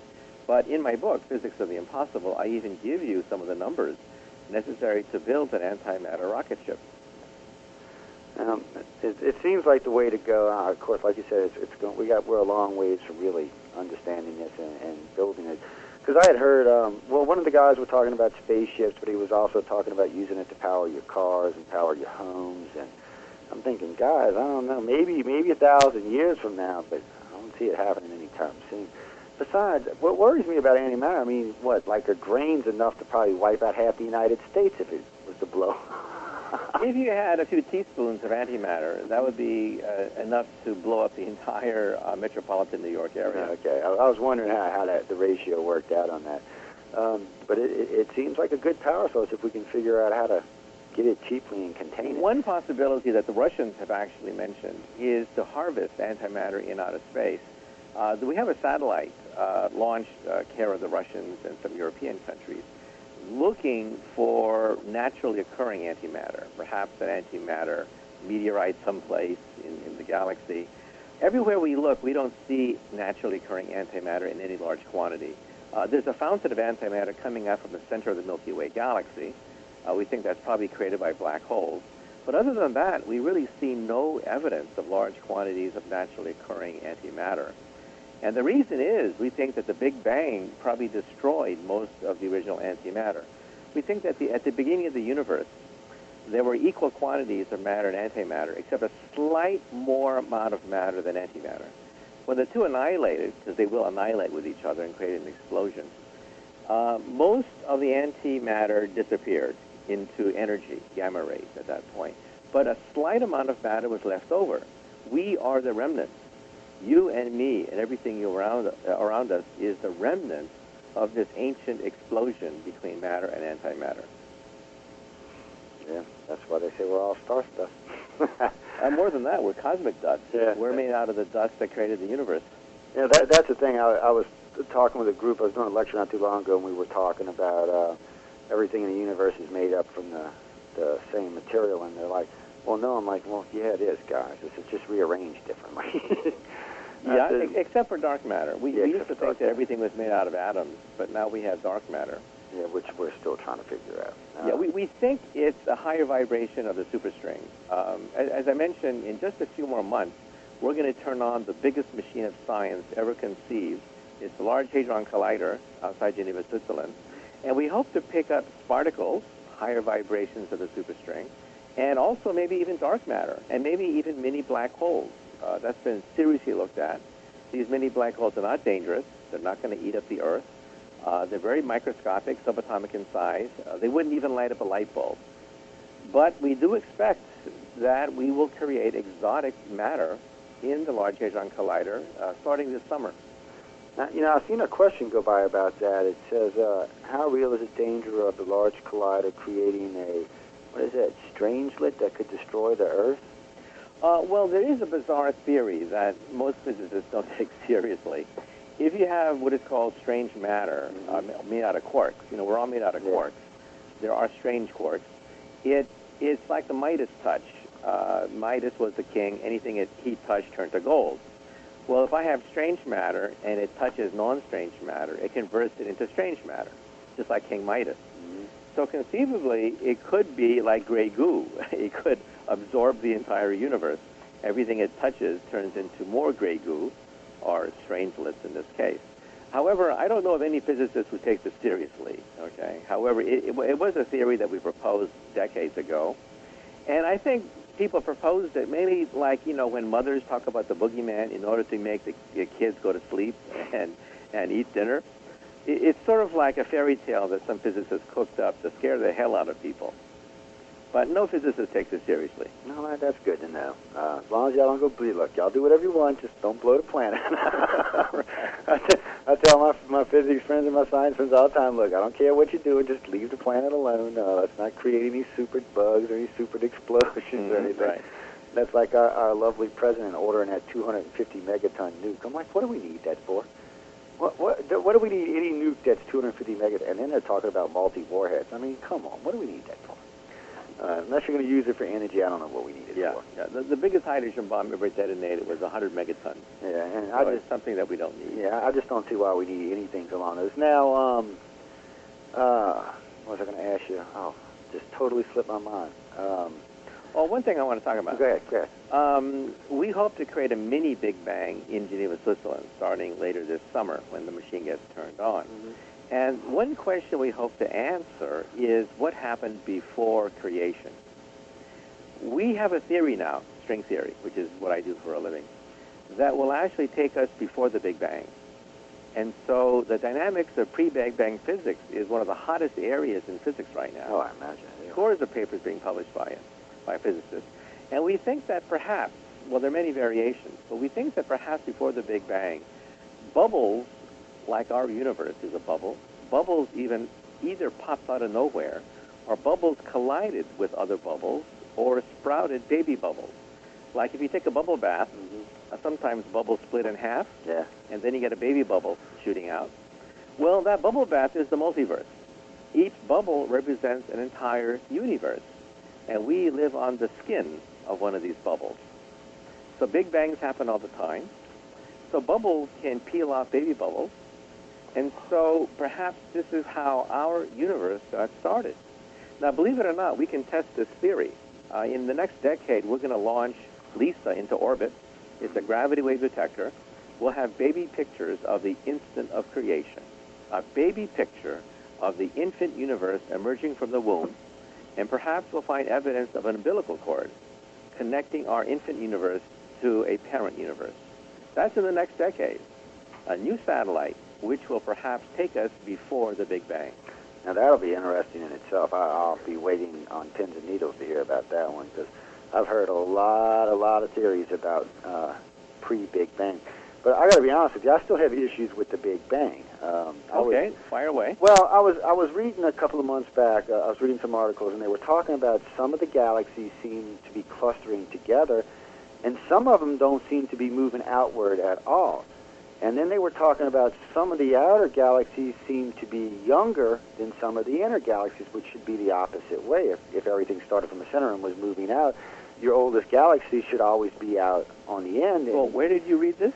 This was... it wasn't Spider-Man comics. No, it was a science journal that I get that's sent to me. I get it, I'd actually have to go look at the name, but I get it. It comes in about once a month. Let me tell you this. The Big Bang Theory has thousands of data points that fit the data, that fit the theory, and there's not a single exception. Now, some of my students, of course, come up to me and say, Professor, what happens if I don't believe in the Big Bang Theory? Well, I tell my students, it's a free country. You can believe in anything you want. However, if you have an opposing theory, your opposing theory has to explain thousands of data points, not just one, thousands of data points. Every single data point fits the Big Bang Theory. If one data point were to miss, we'd have to throw out the entire theory. That's physics, okay? Yeah. We're very cruel. If your theory doesn't fit all the data points, we throw it out. So far, the Big Bang Theory fits everything. There's not a single known deviation to the Big Bang Theory. Okay, I'm waiting to see. I'm patient, if nothing else. I'm patient, and like I said, I'm a layman at physics at best. I understand it probably better than most everyday people. What you referred to, though, is clumping of the galaxies. If you take a look at the distribution of galaxies in outer space, they do clump. But the clumping, again, fits the Big Bang Theory, because the Big Bang Theory accommodates dark matter, and dark matter will cause galaxies to clump. Okay. So it's another perfect fit.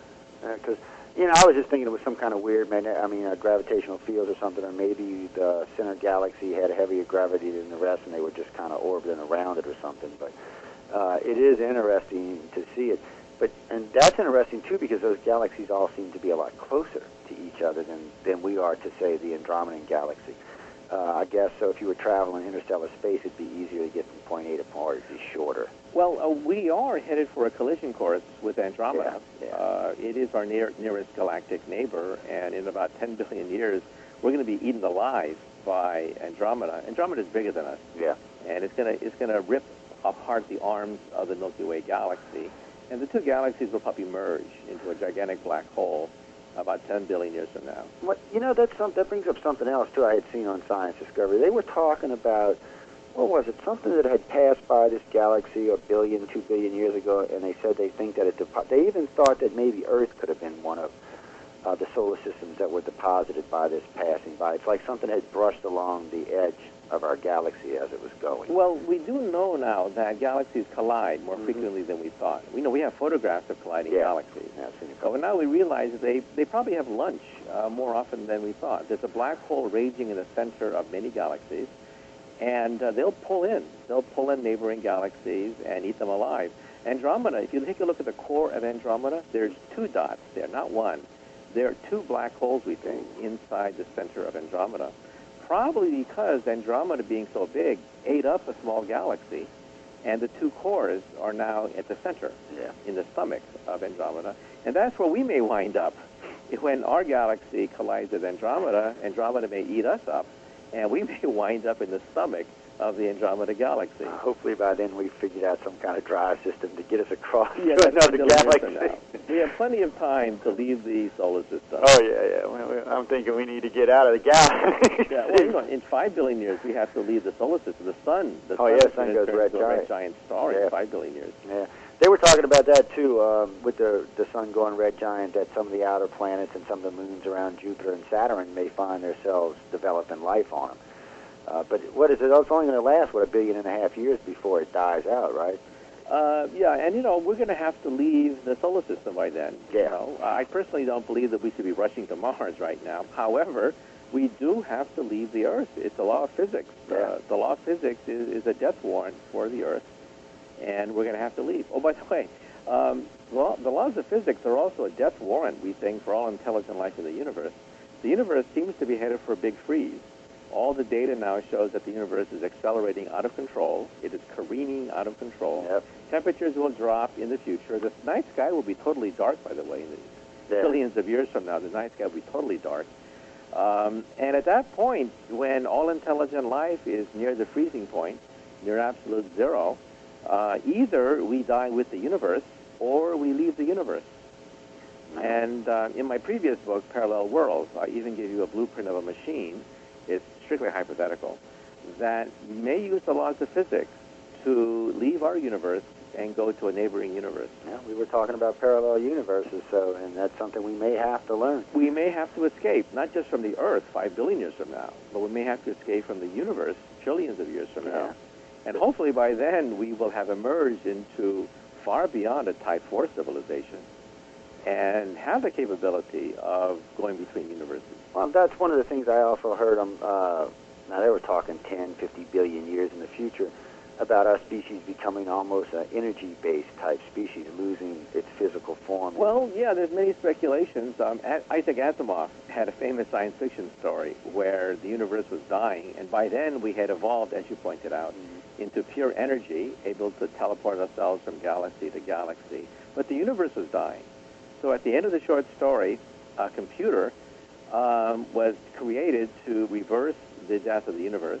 This gigantic computer assembled all the dead stars, all the dead neutron stars, all the black holes into one huge, gigantic clump, ignited it, caused a huge explosion, and then the computer said, "In the beginning, I created the heavens and the earth.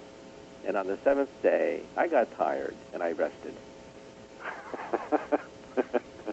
That's interesting in itself. Oh, Lord. But like I said, I don't rule anything out these days. Half the stuff that I was taught was impossible seems to be possible. And I'm sure the rest of it. Yeah, if you look back at the kinds of things that we learned when we were in grade school, we learned that the continents cannot move. Oh, yeah, there's no such thing as continental drift. We learned that the dinosaurs probably died out because they ran out of food or something like that. And now we believe that there is continental drift. The Earth is radioactive, and the heat is pushing the continents apart. Yes. We believe that an asteroid or meteor or something hit the Yucatan of Mexico 65 million years ago. Triggered the events that brought the dinosaurs. Right, so a lot of things that were considered impossible are now considered standard science. And I mentioned this in my book, Physics of the Impossible. I have a chapter on all the predictions that went wrong. Well, I can't wait till the book comes out March 12th, right? Yeah, very soon it comes out. And by the way, if you subscribe to Discover magazine, they're serializing a chapter of the book. If you subscribe to Natural History magazine, the magazine of the Museum of Natural History, they're also excerpting a chapter of the book. Also, if you live in England, New Scientist magazine is excerpting a chapter of the book. Cool. I think I get one of those actually. So. When do we get? I think the science when we get. We got a couple people in our house that are really into science and physics, and that and politics, unfortunately. But we stay away from. I hate politics. It's one of those things I try to stay far, far, far away from because I haven't found a good use for a politician yet. Maybe a doorway. Yeah. Or maybe for some good weird physics experiments in the future. That's who we should send to colonize Mars. You see, because if something happens to them, it's not going to be any great loss. Oh man, that's something else. I know we're getting close to the end here, but colonization is an interesting thing for the simple fact that we need to colonize to ensure that the human species survives. Whether it's we blow ourselves up with nukes or an asteroid hits the planet or something else happens. It's an insurance policy. It basically is an insurance policy. And I agree right now, I don't think we have the technology. It's not going to be cost efficient. It's not going to be life efficient. It's not going to be cost efficient at the current level of technology. So I'm kind of with you on we should be sending a lot more probes there, a lot more robotic. They're cheaper. Yeah. Well, I mean, you know, those little fold-up planes we can send over and scour the surface of Mars. There's all kind of robotic machines we can send over and scour the surface of Mars. And there are a lot of interesting features on Mars that, you know, Arthur C. Clarke, his group, he has a group that actually analyzes the photos from Mars. And one of the things they had found a while back was these tubes. Now, you know, these, of course, people want to make out these tubes to be all kind of things. I don't know what they are, but what's interesting, they've been found on something like 77 locations on the surface of Mars. They're all intact. None of them are damaged. They've got them inside of fissures that are opened up. They got them going through mountains. They got them coming up and down through the surface of the planet, which we know is being bombarded by meteorites. But yet every picture of every tube is intact. Whether it's a naturally occurring thing or something left over from a civilization is anybody's argument, but whatever the material is warrants a serious investigation. I mean, if it can withstand the radiation of Mars and the constant bombardment and fissures opening up and meteors hitting it and it stays intact, well, it's a significant material that we need to investigate. But yet I notice that NASA stays far, far away from that kind of stuff. And you got to kind of wonder why. I mean, it's obviously there. I mean, you can see it in hundreds of photos. There's no denying it's something real and it's on the surface of Mars. There's no denying that they're all intact. But yet they don't want to talk about it, which instantly makes me suspicious. You know, I would think by seeing this, the first thing NASA would have said, well, we need to send a probe by one of these things and get a sample of it and see what it is. You know, because some people said giant tube worms, some people said lava tubes. Well, lava tubes would break. I've been around enough lava tubes that I know they're not that strong. You can step on one and break one. So I don't think it's that. So I'm curious myself what it is. And there's even one picture where you can see the thing and there's something inside of it. It almost looks like it's got a elasticity to it or something because it's kind of stretched around whatever this object is inside of it. But I can't tell you what it is. I can't tell you it's alien or some kind of weird animal that used to live there or some kind of tube that was created through some other force on the planet. I mean, I don't know, but I do know they exist and they warrant a serious investigation. And personally, I think we should send several probes there. For me, it's the most interesting thing I've seen on the surface of Mars so far. The pyramid things and all just kind of crack me up because they look like dirt mounds to me. But this I found to be a substantial find, but like I said, nobody seems to want to talk about it. And I've written to NASA about it a few times, and they acknowledge the fact that they're there, but that's all they do. They don't even seem to be a little bit interested in it. So I didn't know if you had heard about them or not either. That's why I was telling you about them. No, but for those people who saw the movie Total Recall, they're all true believers about ancient civilizations on Mars. But Total Recall was interesting at the end because Schwarzenegger terraforms the planet. And terraforming is something that scientists have seriously looked at. And, you know, to create a Garden of Eden on the red planet would be quite something. It would take several centuries, though, to do it. But several things have been proposed. One is to inject methane gas, a greenhouse gas, into Mars to induce the greenhouse effect, to heat up the planet. Another possibility might be to deflect comets. Comets are made out of water. Yep. You deflect a comet, nudge it into orbit, burns up as it orbits around Mars and creates steam clouds. And third is to nuke the ice caps. Yep. I personally don't think this is a good idea. Yeah, the nuke one bothered me, too. Yeah, you can drop hydrogen bombs on the ice caps, melt the ice caps, so water runs freely on the surface of Mars. But it would take centuries to terraform Mars. Yeah. Well, and it will. It is one of my favorite subjects. Mars has always been one of my favorite subjects in the terraforming of Mars. And, you know, I get people telling me, oh, we could do it in 10 years. I said, no. I said, we might be able to lower the pressure on Mars in 100 years enough that where we didn't have to wear bodysuits, but we'd still have to wear breathing apparatus. I'm thinking it's going to take 500 to 1,000 years to create a breathable atmosphere on Mars simply because you're going to have to bring in plankton, you have to bring in other plants. I know we have special plants now for creating oxygen, but still, I mean, Mars is a big planet, and if you're going to put an oxygen-rich environment over the whole planet, what is that? What is our oxygen level? 7%, I think. It's going to take time. It's not just something. I like the plans about sending the big machines there that just chew up the dirt and just burn it up and create a global warming effect so they can raise the pressure on the planet and then start, you know, because now NASA and the European Science Space Agency seems to think there's a lot more water on Mars than we originally thought. They seem to think, the permafrost and the ice cap. Yeah, and they seem to think there's a lot more of it there. So, This way, I mean, if you can create a greenhouse effect on the planet, it'll melt naturally on its own. The pressure will rise. You'll be able to move around on the planet without full bodysuits, but you'll still have to wear breathing apparatus. But there's still other issues. There's the simple 1/3 gravity environment. You're not going to be able to have children there. They're going to be deformed. You'll have to have some kind of 1G environment somewhere, whether in space or on the ground, so that the children can develop naturally. These are all going to be problems that they're going to have to deal with if they're going to stay there. You know, if they're coming back and forth, if they're coming back and forth to Earth, it's not a big a problem. But if they're going to stay there permanently, then these are problems they're going to have to deal with. Of course, I do like the idea you don't have to have stairs in your house anymore. You can jump from the first floor to the second floor. Yeah, you'll be a Superman, but you may have to genetically modify yourself to adjust to the gravity. Yeah, that's what I'm thinking. And long term, we're going to have to genetically modify ourselves to live there if we're going to stay and breed and become part of the planet. I do think it's going to be a must, because unless they can figure out a way to speed the planet up to increase the gravity, which seems like a dangerous venture in itself. That's thousands of years into the future. Yeah, you know that. Yeah, maybe a couple of 100,000 years from now, if we can invent some kind of antimatter engines that we can attach to the planet and send it into a spin. But I don't know. It seems one of the things I think that could easily go awry and wipe out half the solar system. You know, Mars is a small planet with a low escape velocity, so even if you do create an ocean on Mars, eventually it boils away again. Yeah, it's just going to go. It's just going to go away. You're going to lose it.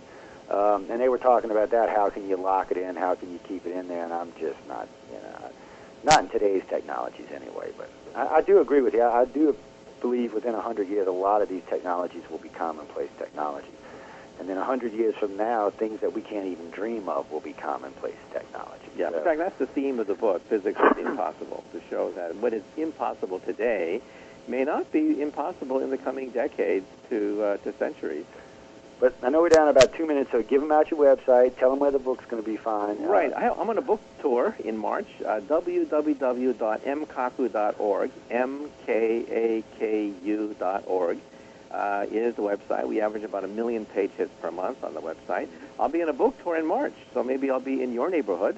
Maybe I'll be signing your copy of Physics of the Impossible. Well, if you get down in the Deep South, I'll be looking for you, because I'm in New Orleans, but still getting over Hurricane Katrina. But ladies and gentlemen, you will be able to find Dr. Kaku's book on all 3 of our websites. We will put links there, linking back to his site or to where the books are at, or both. So you should be able to easily find them. It shouldn't be a big deal. This will interview again at its regular time on March 12th, the day after the book release. This show will air on the regular network from 7 to 9 o'clock, so y'all will be able to hear it again then.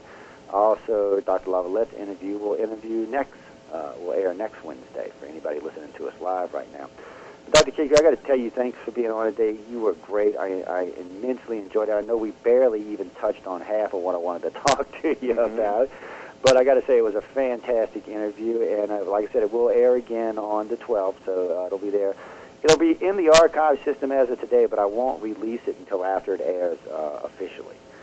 So, it'll be there, but like I said, I won't release it until the 13th, and the archive will be up and available for anybody who wants to listen to it. Okay. But again, I want to tell you thanks for being again. One more time, tell them where the book's at. Okay, go to mkaku.org, mkaku.org. The book tour schedule is there, and all the bookstores will be carrying Physics of the Impossible in March. And most of your other books you're still able to get them, right? Oh, that's right. Hyperspace, Parallel Worlds, Visions, they're all selling very well. However, the other books I should mention are for PhD-level students, so you may not want to pick up my PhD-level book. Yeah, guys, y'all understand that. Start with the easy stuff, okay? Well, none of it's easy, but start with the easy stuff and work your way backwards. But again, I want to tell you thanks for being on today. Ladies and gentlemen, it's been a good show. I hope everybody enjoyed it today. We'll be back at our regular time next Wednesday, 7 to 9 Central Time. Until then, enjoy your lives, people. Ask why. Ask. Just ask any questions. I don't even care anymore at this time. Stop being sheeples and ask a question. Anyway, on that day, thanks again for tuning in today, and I'll see all of y'all next week.